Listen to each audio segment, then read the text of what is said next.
Malam Pater, malam semuanya. Yo, Pater, saya hanya mau tanya soal jumlah cawan sejak perjamuan terakhir sampai penyalipan itu. ya ya. Jumlah cawan sejak perjamuan terakhir sampai penyalipan. Karena saya coba-coba baca, saya temukan hanya 3. Nah, waktu saya dengar penjelasan Romo Koko, katanya ada satu yang tidak sempat digunakan. Jadi jumlahnya ada 4. Itu saja, Pater. Dalam tradisi Yahudi harus ada 5 cawan. Tetapi yang satunya adalah cawan Elia. Cawan ini tidak diminum. Cawan ini tidak ditampilkan di dalam perjamuan malam terakhir karena Elia dengan siapa yang sudah ketemu dengan Yesus di Tabor. Elia dengan siapa? Ayo. Henok.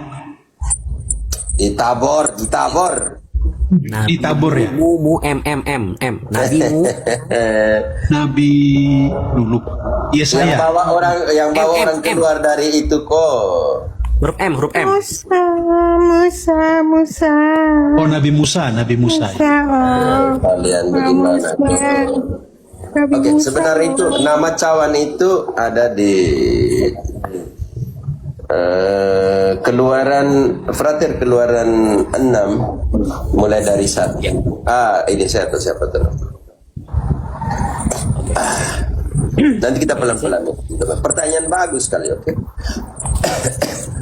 Tetapi Tuhan berfirman kepada Musa, sekarang engkau akan melihat apa yang akan kulakukan kepada Firaun. Sebab dipaksa oleh tangan yang kuat, ia akan membiarkan mereka pergi. Ya, dipaksa oleh tangan yang kuat, ia akan mengusir mereka dari negeri.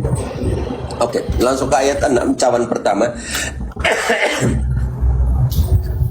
Sebab itu katakanlah kepada orang Israel, Akulah Tuhan, aku akan membebaskan kamu dari kerja paksa orang Mesir, melepaskan kamu dari perbudakan mereka, dan membawa kamu keluar. Itu yang mereka namakan kidus, cawan pengudusan. Itu cawan pertama. Ini kita omong tentang Pesek Yahudi ya, Paskah Yahudi. Nanti kita berarti disiapkan Lukas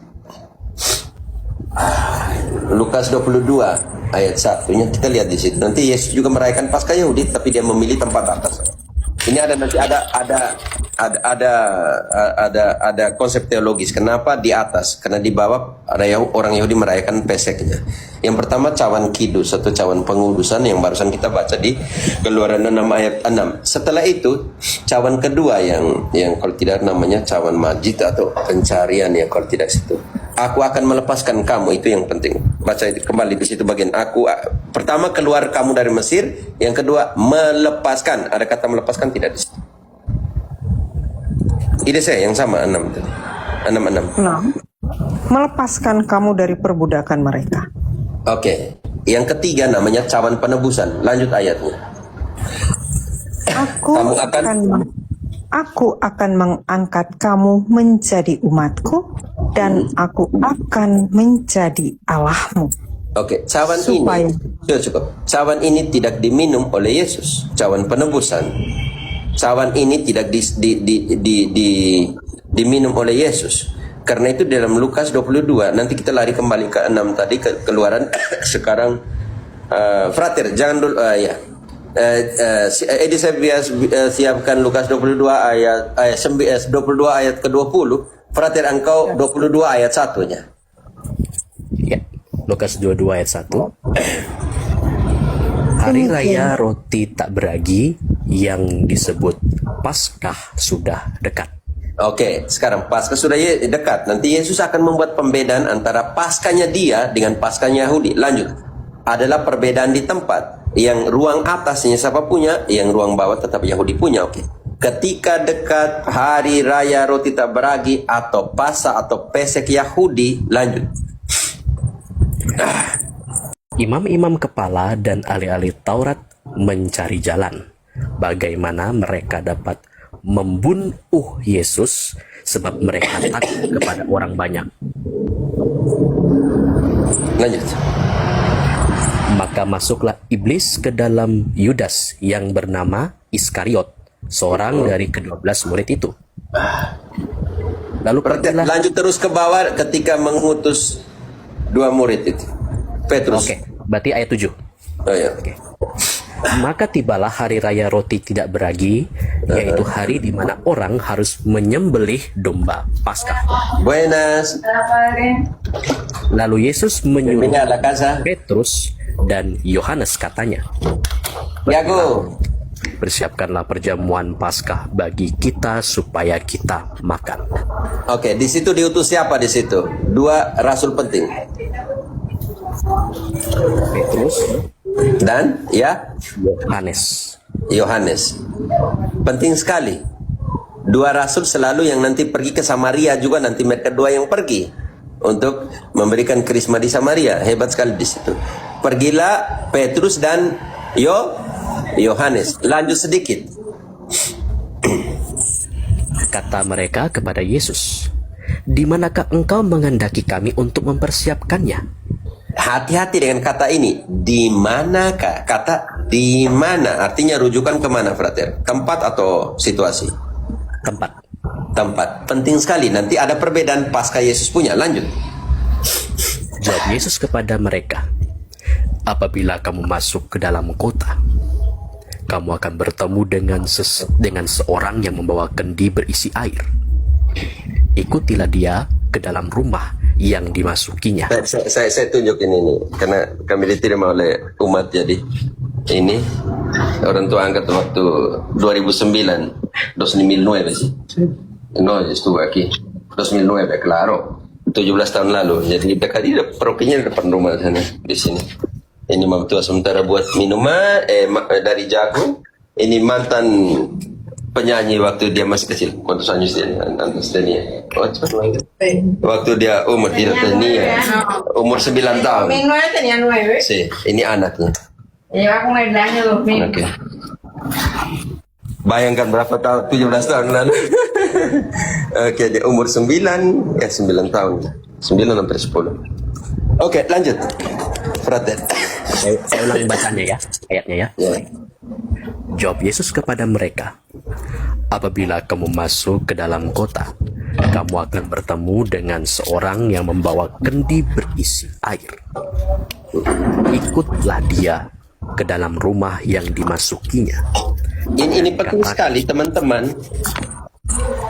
Tidak ada satupun perempuan.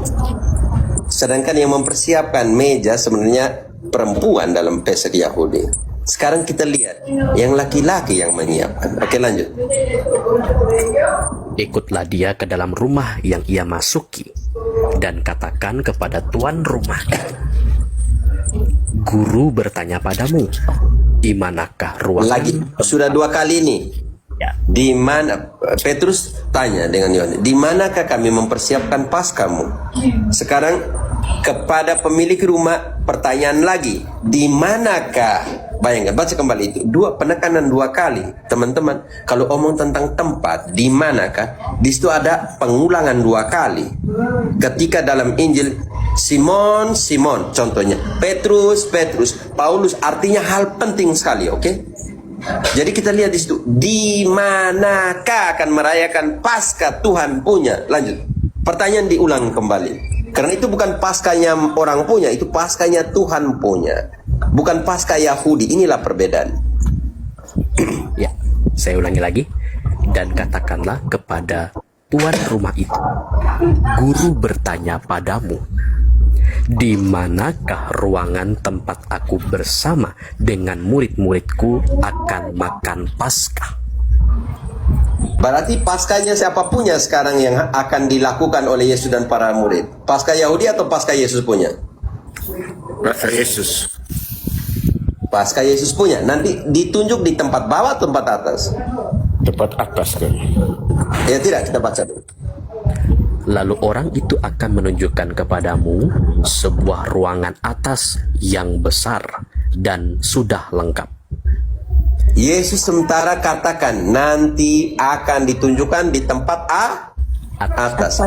Ini yang kita namakan superiorisasi atau superasi, apa namanya yang lebih tinggi? Superior. Ini namanya pasca. Yesus punya superior daripada pasca Yahudi karena ditunjuk di ruang atas, karena ruang bawah itu orang Yahudi tetap merayakan mereka punya Pesek. Ini penting sekali teman-teman. Sedikit itu. Jadi kembali lagi ke cawan ketiga, namanya cawan penebusan, tidak diminum oleh Yesus. Oke. Setelah ini di ayat berapa tadi Pak Ratif sudah? Sampai di mana? Sampai 12 tadi, Mo. Oke, 12. Sekarang IDC engkau ayat ke-20. Cawan ini tidak diminum oleh Yesus. Namanya cawan penebusan. Inilah darah perjanjian. Bagaimana Yesus minum dia punya darah sendiri? Oke. Demikian juga dibuatnya dengan cawan sesudah makan. Ia berkata, cawan ini adalah perjanjian baru oleh darahku yang ditumpahkan bagi kamu. Tetapi lihat. Cukup. Berarti ini cawan penebusan. Yesus tidak minum cawan ini. Ini penting sekali. Oke, sekarang Frater engkau lari ke tadi kita sudah masih omong cawan ketiga toh? Ya, Ya, penebusan. Cawan ketiga. Cawan ini tidak diminum oleh Yesus karena dia memberikannya kepada para rasul. para rasul. Mereka juga tidak minum cawan keempat. Mereka ini para rasul. Yang cawan ketiga hanya diminum oleh para rasul, yang namanya cawan penebusan. Cawan keempat mereka tidak minum. Bantu dulu Injil Matius ya. Matius 27 Frater. Matius 27 Ya, sudah. ayat ke-17 coba kalau tidak salah. 17 itu Pilatus yang masih bertanya, Mo. 26. Bab 26 maksudnya bab 26. Maaf saya salah tadi. Oh, bab 26. Matius 26:17. Oke. 26:17. Pada hari pertama dan hari raya roti tidak beragi. Lanjut terus Frater, turun ke bawah. Waktu setelah minum itu 29-nya. 29. Akan tetapi aku berkata padamu, mulai sekarang aku tidak akan minum lagi hasil pokok anggur ini. Oke, dia tidak akan minum lagi karena ayat 27 dan 28 dia menyerahkan darah perjanjian itu kepada para rasul. Baca dulu Frater. Sesudah itu ia mengambil cawan, mengucap syukur lalu memberikannya kepada mereka dan berkata, minumlah kamu semua dari cawan ini, sebab inilah darahku, darah perjanjian yang ditumpahkan bagi banyak orang untuk pengampunan dosa. 29 dia bilang itu Frater, 29 selesai dengan cawan itu atau masih sampai dengan Masih ada. atau masih ada? Oke, lanjut yang 29. Selesaikan 29 dulu. Nanti mau larinya kemana? Bahwa mereka tidak minum cawan keempat itu. Ya. Akan tetapi aku berkata padamu, mulai sekarang aku tidak akan minum lagi hasil pokok anggur ini sampai pada hari aku meminumnya, yaitu yang baru bersama-sama dengan kamu dalam kerajaan Bapakku. Oke, sekarang lanjut sedikit. Setelah apa mereka kemana? Jadi ada cawan keempat belum diminum. Yang itu namanya cawan pujian atau cawan penerimaan. Ya. Yang cawan halel namanya. Haleluya. Oke, halel. Baca sedikit, lanjut ayatnya. Sesudah? Ya, baik. Sesudah menyanyikan nyanyian pujian, pergilah Yesus dan para muridnya ke Bukit Zaitun. Artinya cawan itu belum Diminum. belum diminum. Kalau minum cawan terakhir itu artinya Paskah Yahudi selesai. Oke, nanti ada yang namanya cawan Elia juga bagi orang Yahudi karena Yesus tidak pakai cawan kelima, Itu karena cawan ini pertemuan dia dengan Elia sudah di Gunung Tabor. Gunung Gunung Tabor. Tabor. Karena itu cawan kelima namanya cawan Elia yang diambil dari Maleakhi 4 ayat 5 dan 6. Kita ke sana. Saya tidak mau fokus di sini. Saya hanya mau fokus di cawan keempat, cawan Halel, cawan pujian atau cawan penerimaan itu. Dengan meminum cawan terakhir pasca Yahudi selesai. Oke, menggenapi semua pasca Yahudi. Tetapi ada cawan kelima bagi orang Israel. Itu namanya cawan Elia. Oke, di Maleakhi 4 ayat 4 dan 5. 5 dan 6 kalau tidak salah. Ya. Sesungguhnya aku akan mengutus Nabi Elia kepadamu menjelang datangnya hari Tuhan yang besar dan dahsyat itu. 6-nya. Ia akan membuat hati bapak-bapak berbalik kepada anak-anaknya dan hati anak-anak kepada bapak-bapaknya, supaya jangan aku datang memukul bumi sehingga musnah. Oke, jadi cawan kelima ini ditaruh di atas meja pasca Yahudi untuk menggambarkan kerinduan mereka akan kedatangan Mesias. Karena itu penting sekali ayat 5 dibaca ulang. Ayat 5-nya tadi, ya. Sorry. Ayat 5-nya tadi, sesungguhnya aku akan mengutus Nabi Elia kepadamu Untuk menjelang datangnya hari Tuhan yang besar dan dahsyat itu. karena ketika mereka taruh cawan kelima, cawan Elias yang tidak diminum itu, taruh itu untuk menggambarkan kerinduan mereka akan hari Tuhan, kedatangan Mesias itu. Ini penting sekali bagi Pesek Yahudi. Karena itu selalu ada 5 cawan di meja Paskah Yahudi. Oke, kita ngomong Paskah Yahudi ini. Jadi, Yesus tidak perlu lagi taruh cawan kelima. Karena apa? Karena sudah bertemu dengan siapa di Gunung Tabor. 2 saksi itu, Elia dan Musa. Musa yang membawa pembebasan dari Mesir. Elia yang menubuatkan kedatangan lagi Mesias hari Tuhan itu. Ini penting sekali bagi Paskah Yahudi. Oke, pertanyaan saya, sekarang cawan keempat sudah minum atau belum minum? Bung Freddy. Belum, cawan Pater, keempat belum minum. Belum, Sekarang Pater. penting sekali kita lihat di ayat tadi siapa yang Matius 27 tadi? Matius 26, sekarang ayat 40. Ketika tiba di Getsemani. Yang Matius tadi saya. Ya, Matius 20 sekarang 26 ayat 40. Setelah itu ia kembali kepada para muridnya dan tapi mendapati untuk mereka tahu sedang Yesus kemana sih? Turun ke ayat 38, perhatian. Lalu katanya kepada mereka, hatiku sangat sedih, seperti mau mati rasanya. Oke, hatiku sangat sedih. Kenapa? Karena ini antara mati dan hidup. Terima cawan terakhir, minum cawan terakhir. Ide saya yang kau siap di Yohanes 19. Ayatnya saya kasih tahu sebentar.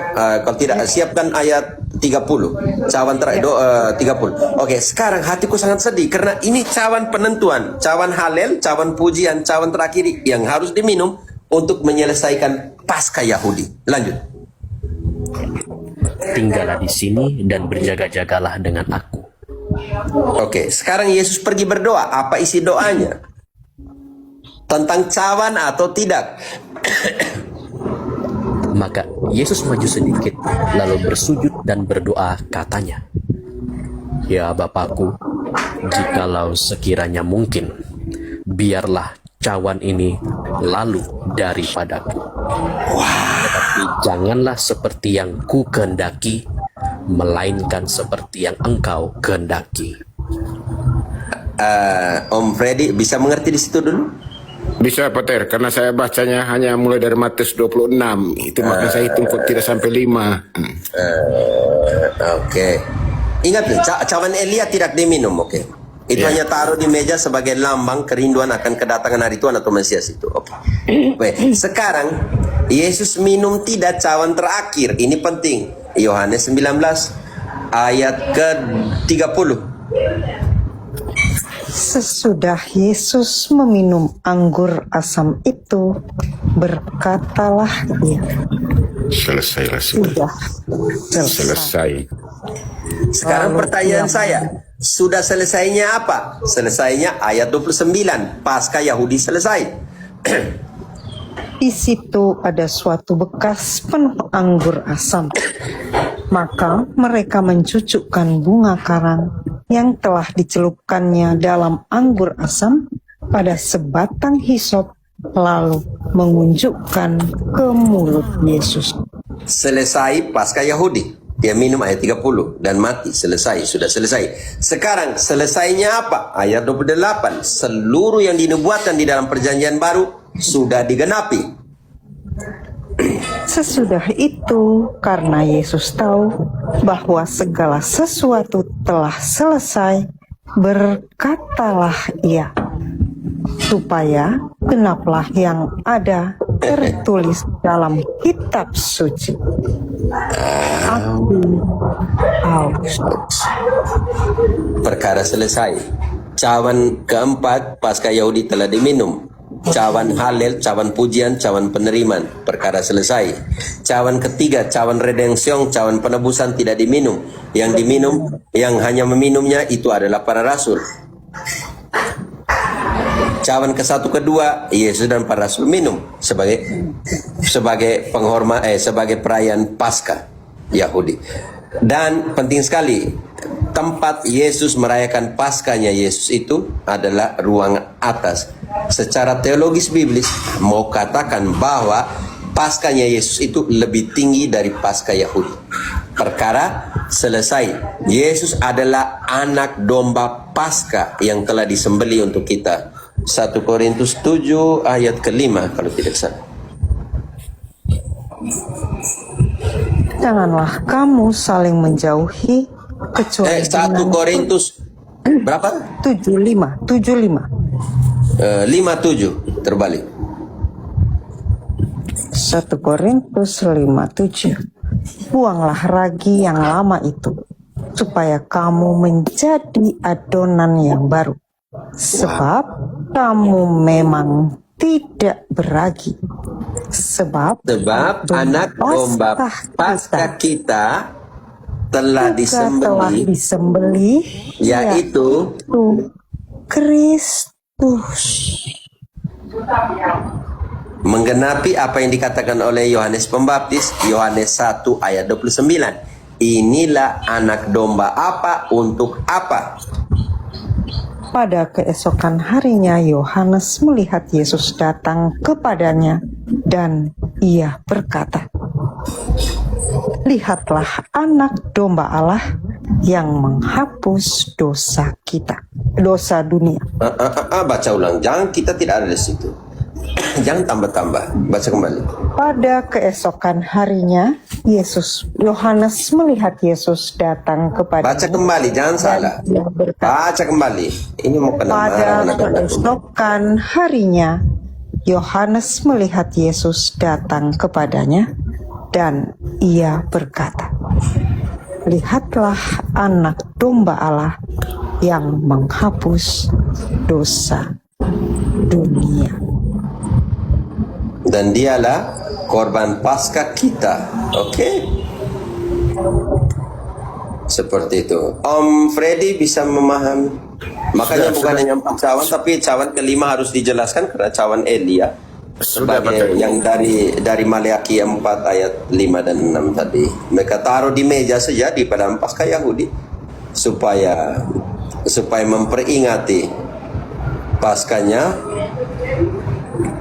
kerinduan akan kedatangan Mesias. Oke. Jadi saya pikir ini penting sekali. Terima kasih, pertanyaanmu bagus sekali. Jadi teman-teman, supaya menjadi bahan dulu untuk kita jadi lebih paham kenapa di situ. Pertanyaan saya untuk Protestan, cawan keberapakah yang mereka rayakan gitu? Romo, bisa saya minta yang keterangan cawan pertama, cawan kedua tadi apa namanya? Ya? Yang cawan pertama tadi apa namanya? Dan sama cawan kedua? Kidus. Cawan pertama Kidus. Kidus, oke. Kidus. Oke. Yang pada rasul, kan? Keduanya pencarian namanya. Keduanya sudah Kidus, pengudusan yang cawan pertama. Itu akarnya ada di Keluaran 66, oke? Oke. Cawan kedua itu menceritakan sejarah penceritaan Majid kalau tidak salah dalam bahasa Ibrani. Oke. Oke, yang ketiganya sudah penebusan, redension, Redension, yang geula, yang tidak diminum oleh Yesus. Oke, yang ketiga adalah pujian, halel. Yang keempat adalah halel, pujian. Makanya di situ nanti tadi yang kau baca di Matius 26 ayat ke-30, setelah melakukan pujian, sebenarnya mereka harus minum cawan keempat. Oke, cawan penebusan itu diakhiri dengan Mazmur 113. Ya. Dinyanyikan Mazmur 13. Makanya di situ dibaca kembali ayat coba bantu dulu ide saya di Matius 26 ayat 30, setelah mereka melakukan nyanyian pujian, karena itu dinyanyikan Mazmur 13 sampai dengan 19 kalau tidak salah di situ. Sesudah menyanyikan nyanyian pujian, pergilah Yesus dan murid-muridnya ke Bukit Zaitun. Titik itulah setelah nyanyian pujian Mazmur 113 selanjutnya 114, mereka harus minum cawan keempat, yaitu cawan halel, cawan pujian, supaya Pujian. sesuai dengan nyanyian pujian yang barusan mereka nyanyikan. Nyanyikan. Oke. Oke, tetapi cawan kelima ditaruh di meja peseknya, meja pada kita paskanya, di- yaitu cawan Elia yang namanya kos Eliyahu ya kalau tidak salah. Seperti itu dari Maleakhi 4 ayat 5 dan 6 sebagai pengharapan akan kedatangan hari Tuhan yang menebus mereka semua. Freddy, terima Ini kasih ya untuk pertanyaan. materi mantap, Bu. Yo, berarti? Untuk materi saya bentuk di sekolah ini bagus ini untuk Ya bagus sekali ya. Karena itu makanya pertanyaan saya untuk Protestante, kalau begitu bagaimana dengan ibadah seperti ini? Karena teman-teman